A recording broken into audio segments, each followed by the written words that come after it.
কে দাঁড়িয়ে আছে? ঢেপলি না? ঢেপলির কি হয়েছে যে দেখি তো।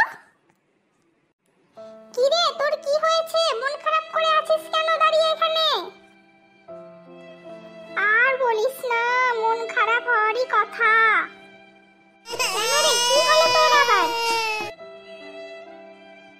কবে থেকে জানিস ইউটিউবে ভিডিও করছি, কিন্তু কেউ লাইক করে না, কোনো ভিউজ নাই। কি করব বল? কিচ্ছু ভালো লাগছে না আমার।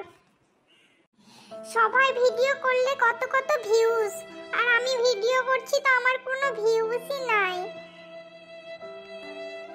ভেবেছিলাম ইউটিউবে ভিডিও দিয়ে মনের ছোট ছোট ইচ্ছাগুলো পূরণ করব, আর মনে হয় হবে না রে। তুই টেনশন করিস না, ঠিক তোর ভিডিও সবাই দেখবে, আমি সবাইকে বলে দিচ্ছি। বন্ধুরা, প্লিজ প্লিজ তোমরা ইউটিউবে কার্টুনের আড্ডাখানা ভিডিওটা দেখো এবং চ্যানেলটা সাবস্ক্রাইব করে দাও। হ্যাঁ প্লিজ বন্ধুরা, প্লিজ প্লিজ।